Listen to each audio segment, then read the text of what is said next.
prosedur, bisa klik link yang ada di description box di bawah ya. Kalau sudah, yuk kita simak lanjutan videonya.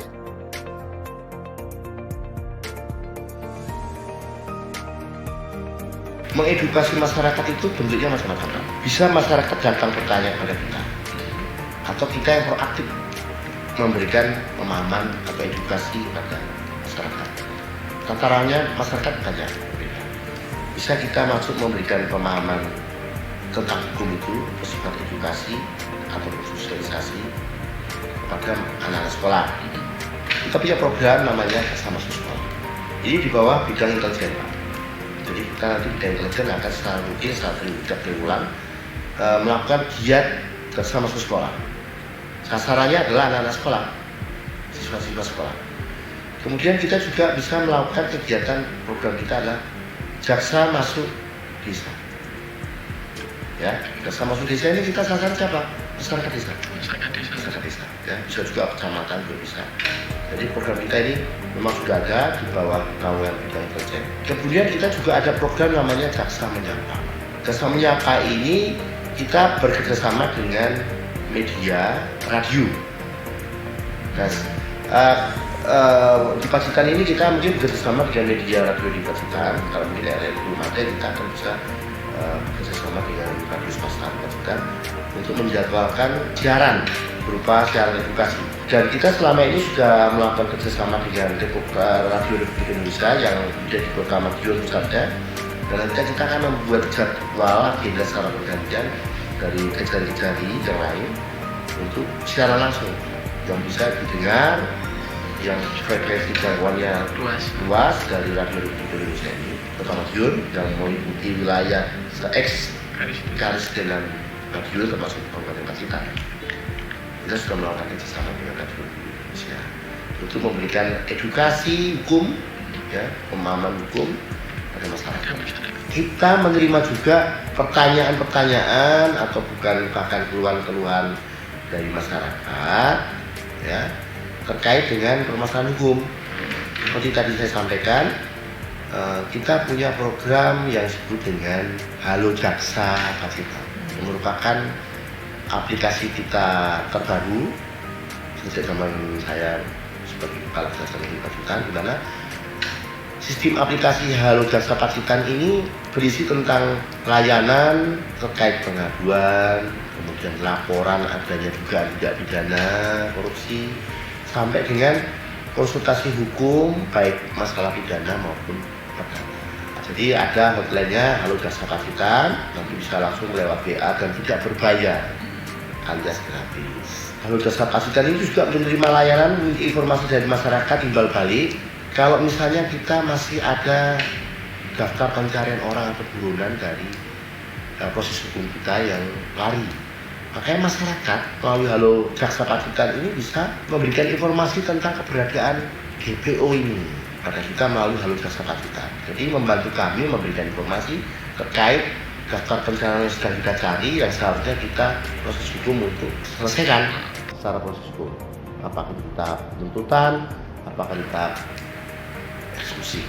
Kemudian dalam hal konsultasi hukum, tadi saya bilang bahwa masalah hukum tidak hanya pidana, tapi juga masalah perdata.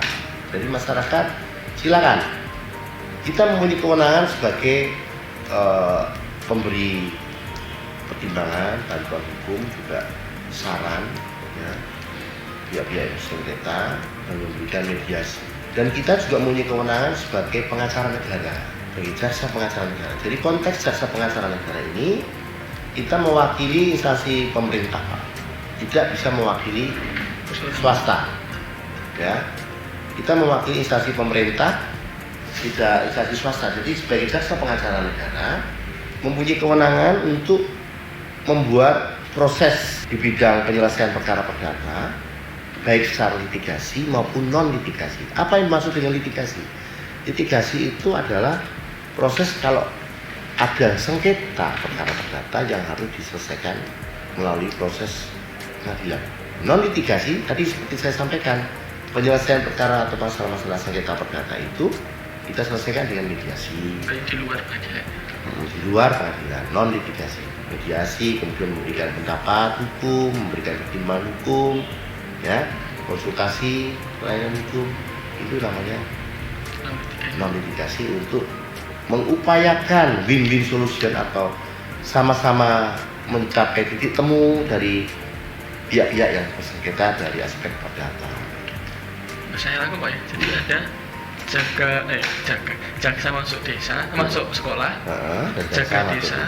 Bukan jaga desa, jaksa masuk desa. Jaksa masuk desa Program memang program dari bidang intelijen. Ini di luar konteks jaga desa, nanti kita akan jelaskan. Terus jaksa menyapa melalui radio. Halo jaksa ya. Halo jaksa itu kita menerima informasi, layanan informasi. Masyarakat bertanya, kita menjawab, atau masyarakat memberikan informasi untuk program tangkap buronan tadi. Ya, bisa juga masyarakat menanyakan terkait permasalahan hukum, tidak hanya di pidana, tapi masalah pidana dan juga masalah pidana. Jadi itu yang dimaksud dengan Halo Pacitan. Jadi di mana Halo Pacitan itu program aplikasi kita banyak isinya. Kemudian di dalam Halo Jaksa Pacitan itu sendiri kita juga mempunyai fasilitas untuk dalam penanganan perkara, proses penanganan perkara kita antar jemput saksi Pak. Jadi dalam aplikasi itu kita nanti akan menyediakan alat transportasi, ya alat transportasi. Jadi saksi yang berperkara nanti kita akan jemput. Dia cukup mengklik Halo Jaksa, Pak saya ada di posisi ini karena saya akan sidang. Nanti di Halo Jaksa dia akan menghubungi Halo Jaksa. Nanti ini bersifat call center, dan call center ini akan ada operatornya langsung. Nanti akan menghubungkan dengan bidang yang akan melaksanakan kegiatan sidang tersebut. Misalnya sidang perkara tidak pidana umum, maka sidang tidak pidana umum. Kalau sidang perkara tipikor ya bidang tidak pidana khusus. Dan kita akan langsung melakukan penjemputan. Itu di dalam Halo Jaksa Pacitan ini masyarakat bisa membuka akses itu gratis tanpa berbayar, ya, untuk melakukan kegiatan sidang yang tidak memberatkan mereka. Khususnya diutamakan adalah yang lanjut usia. Yang lansia yang susah ini nih. Susah kasihan kan? Lanjut usia yang memang sudah susah sekali kalau harus berpergian dan kita utamakan. Kemudian di dalam Halo Jaksa Pacitan sendiri ini juga ada layanan antar barang bukti gratis Pak. Jadi proses penanganan perkara sudah selesai, sudah inkrah, sudah mempunyai kekuatan hukum, ada barang bukti yang harus kita kembalikan. Ya, jadi putusan pengadilan itu terkait barang bukti adalah 3. Menyangkut pertama adalah barang bukti dirampas untuk negara, barang bukti dirampas untuk dimusnahkan, dan barang bukti dikembalikan pada pemiliknya yang 3 putusan ini berbeda perlakuannya. Barang bukti yang dirampas negara diselesaikan karena ini dipandang mempunyai nilai ekonomis, maka harus diselesaikan dengan proses lelang. Semua masyarakat bisa ikut, misalnya berupa mobil, berupa sepeda motor, berupa rumah, tanah dan sebagainya yang mempunyai nilai ekonomis. Barang bukti yang dirampas dimusnahkan adalah barang bukti yang sudah dianggap tidak digunakan dan tidak mempunyai nilai ekonomis dan dianggap membahayakan. Jadi harus dimusnahkan. Contohnya apa? Narkotika, bahan peledak, atau barang-barang yang digunakan untuk melakukan perbuatan kejahatan yang tidak mempunyai nilai ekonomis seperti mungkin penganiayaan menggunakan parang, pisau. Ini harus dimusnahkan karena tidak mempunyai nilai ekonomis dan dianggap tidak dapat digunakan lagi dan tidak ada gunanya. Yang ketiga adalah dari putusan yang memuat barang bukti harus dikembalikan. Barang bukti harus dikembalikan ini ya harus dikembalikan kepada pemilik berhak, dan begitu sudah mempunyai kekuatan hukum tetap, kita mempunyai aturan waktu 7 hari setelah putusan itu harus melakukan pengembalian atau melaksanakan putusan pengembalian atau mengeksekusi terhadap barang bukti yang harus dikembalikan. Nah, terkadang kendalanya adalah pemilik barang ini tidak ada waktu untuk mengambil, tidak ada waktu untuk melakukan pengambilan barang bukti karena mungkin kesibukannya atau mungkin lokasi rumahnya jauh dari tempat kantor kita, mungkin tidak ada biaya mereka mengambil. Nah, kita mempunyai layanan ini, Halo Pacitan, Halo Jaksa Pacitan ini, mereka langsung klik, maka kita akan tahu bahwa mereka membutuhkan layanan antar Bukti. Dan kita juga akan memprogramkan secara aktif, jadi menginventarisasi pelayanan antar barang bukti ini supaya bisa dilaksanakan dengan sebaik-baiknya. Kita memobilisasi, istilahnya mengadakan sarana transportasi. Program di Halo Jaksa Pacitan ini ada program yang namanya PORA. PORA ini layanan informasi pengawasan orang asing. Kita tahu bahwa Pacitan itu destinasi wisatanya banyak. Jadi tentunya tingkat okupansi hunian pengunjung banyak. Termasuk tidak menutup kemungkinan, dan kita tahu bahwa banyak sekali orang asing yang datang ke Kabupaten Pacitan. Ya, untuk mungkin bahkan wisata kunjungan, bisa wisata, bahkan juga indikasinya banyak juga disalahgunakan. Mereka visanya kunjungan wisata, tapi ternyata mereka di sini menetap, Pak. Nah, inilah fungsi PORA, layanan informasi pengawasan orang asing. Masyarakat diharapkan bisa membantu kita memberikan informasi terkait keberadaan orang asing ini yang mungkin visanya adalah wisata, tapi dia di sini berbisnis, berdagang, menetap. Makanya melalui Halo Jaksa memberikan informasi melalui layanan PORA. Yang kedua adalah di dalam Halo Jaksa Pacitan juga dikenal aplikasi Pakem. Pakem ini layanan informasi pengawasan aliran kepercayaan. Bisa saja di suatu daerah itu ada aliran kepercayaan masyarakat yang menyimpang di luar syariat agama yang sudah ditentukan oleh ketentuan undang-undang Islam. Misalnya ada aliran kepercayaan yang menyimpang dari syariat Islam, masyarakat memiliki kewajiban dan berhak melaporkan adanya indikasi kegiatan-kegiatan aliran kepercayaan masyarakat yang menyimpang melalui, tidak usah harus ke sini, cukup dengan klik Halo Jaksa Pacitan di program Pakem, Pak, ada ini di wilayah ini. Kemudian ada juga pengaduan yang bersifat pelayanan terkait pelayanan kita.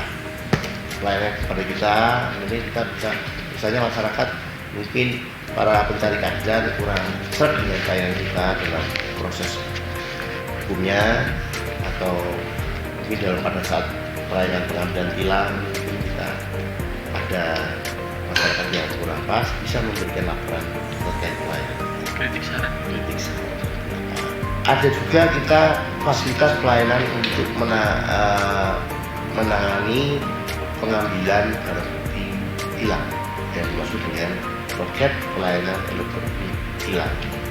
Pelayanan hilang itu melayani masyarakat yang berkepentingan untuk mengambil barang bukti hasil sidang hilang dan sekaligus membayar denda yang jelas-jelas menentukan pengambilan terkait dengan itu. Nah, sistem pembayaran sekarang kita menggunakan aplikasi EDC. Jadi tidak menggunakan tunai. EDC itu menggunakan kartu ATM. Jadi dendanya berapa berdasarkan keselamatan. Pelanggar tilang hanya menggunakan kartu ATM-nya untuk membayar itu Sesuai dengan gesekan kartu gesekan EDC, mesin EDC. Jadi tidak tunai bayar. Kenapa dimasukkan seperti ini? Untuk memperkecil peluang adanya pungutan-pungutan. Nah, kita menjaga sesuai dengan arah kita untuk menuju zona integritas, wilayah bebas korupsi, maka diupayakan meminimalisir adanya tindakan-tindakan pungli. Jadi kita menggunakan mesin pembayaran secara non tunai. Ini merupakan program aplikasi baru dari saya. Jadi nanti pelanggar tiket tidak membayar tunai, tapi cukup menggesek sesuai dengan besaran nominal yang dijatuhkan pada pelanggar untuk membayar. Dan mesin edisi ini langsung masuk ke rekening pusat RKN untuk setoran penampungan biaya-biaya denda hilang.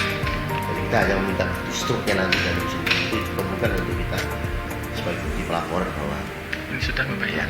Sudah dipermudah banget sekarang sudah ya. dipermudah sekali, dan kemudian penempatan lokasinya juga ada di depan.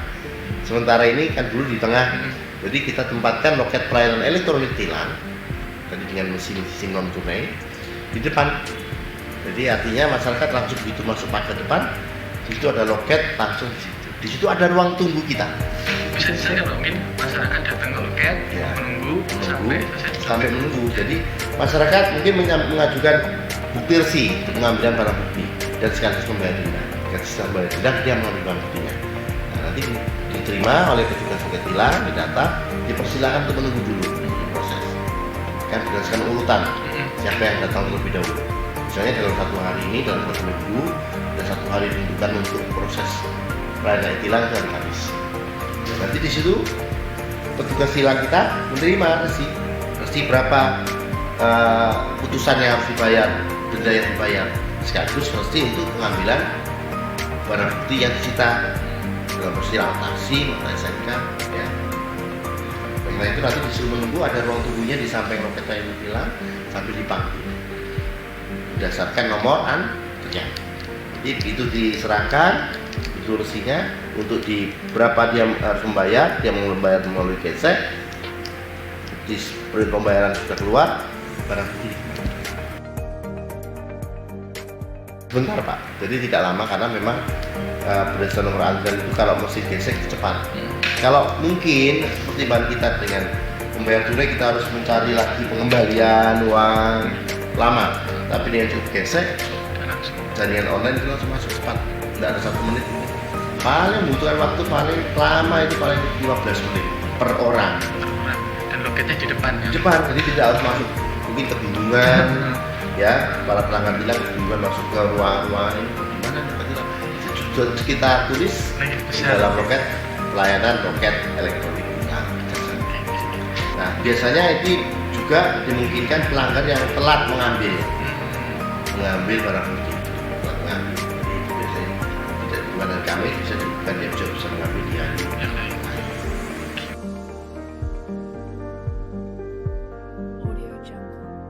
Kita juga mengenalkan adanya bijak, aplikasi baru selain yang tadi Halo Jaksa Pacitan, ada aplikasi namanya bijak, beri informasi jaksa, bijak beri informasi jaksa, itu berbasis web untuk pengaduan atau laporan pada jaksa.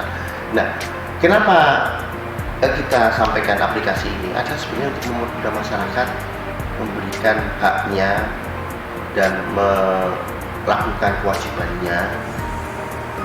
Haknya apa? Mendapatkan perlindungan hukum. Kewajibannya apa?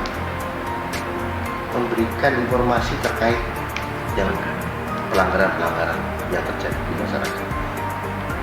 Jadi dua ini harus seimbang. Mereka mendapat perlindungan hukum bila dilanggar haknya secara hukum, dan juga memberikan informasi terkait adanya hal yang berkaitan dengan pelanggaran. Nah, kita diberi memberikan aplikasi untuk memudahkan masyarakat melalui web, aplikasi yang tidak harus datang, cukup memberikan informasi daripada hanya sekedar merupi di warung kopi seperti tadi Mas bilang. Hanya selesai sampai di situ.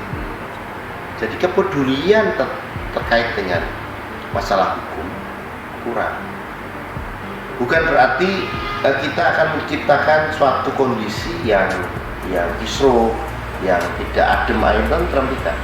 Tapi ketika ada permasalahan hukum yang harus diselesaikan dan tidak benar, merupakan kewajiban dari masyarakat untuk menyampaikan kepada kita.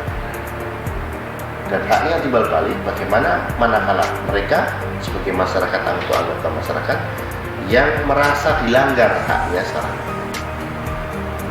ini bisa memberikan laporan pengaduan kepada kita dengan web kita. Khususnya adalah yang berkaitan dengan tugas pokok fungsi undang-undang kita di bidang tidak pidana korupsi.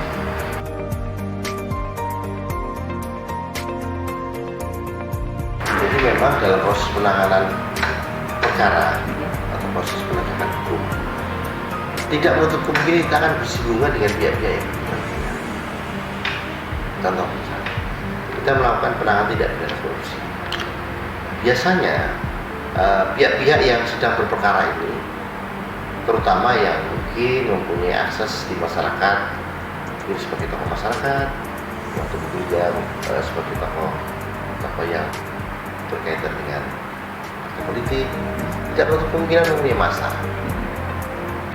pendukung, ya. Padahal sudah jelas-jelas bahwa nyata-nyata kita melakukan penegakan hukum itu berdasarkan alat bukti yang cukup dengan dasar yang kuat secara yuridis.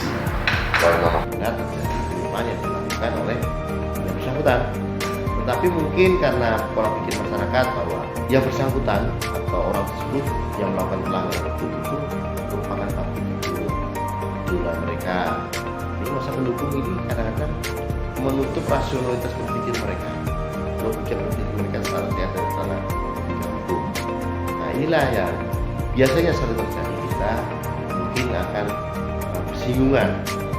Ya, ilustrasi kasus itu terkait dengan beberapa tempo yang lalu adalah terkait masalah tindak pidana yang mengakibatkan hilangnya nyawa orang.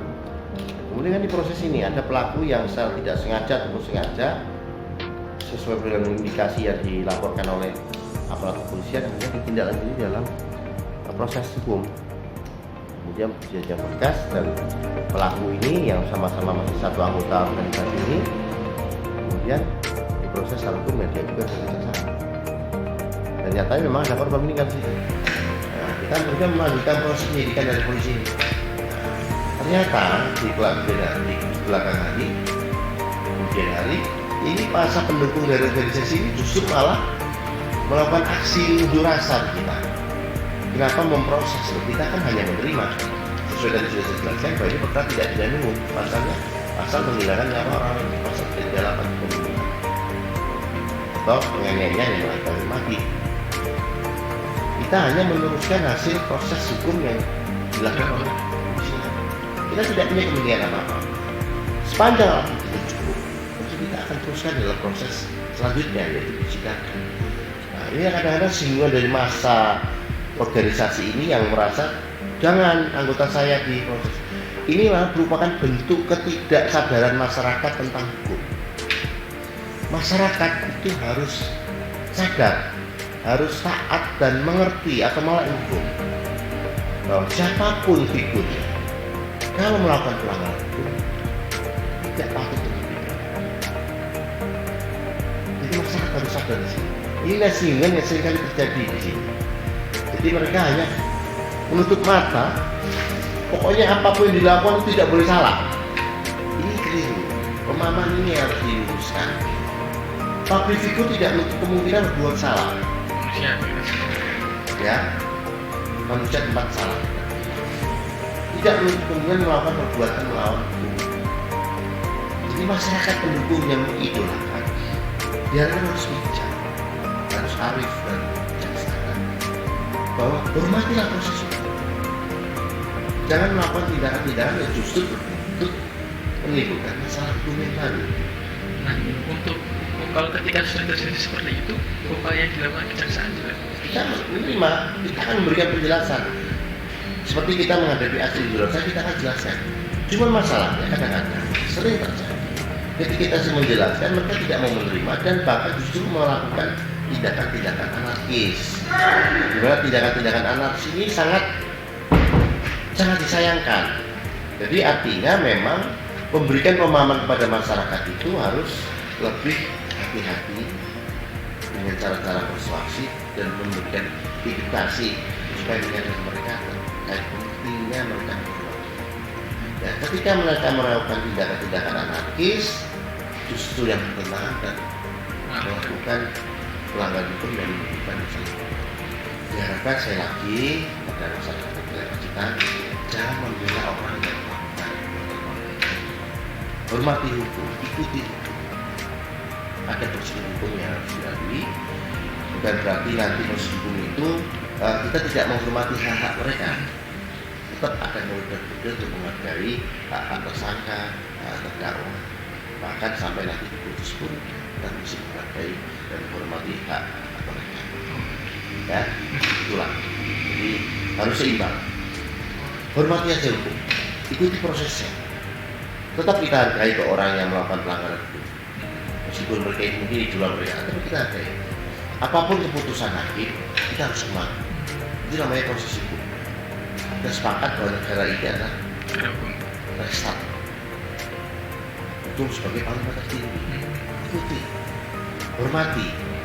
Kita sudah pada dalam Undang-Undang Dasar 1945 di alinea pertama bahwa negara kesatuan Republik berbentuk restart, negara berdasarkan hukum.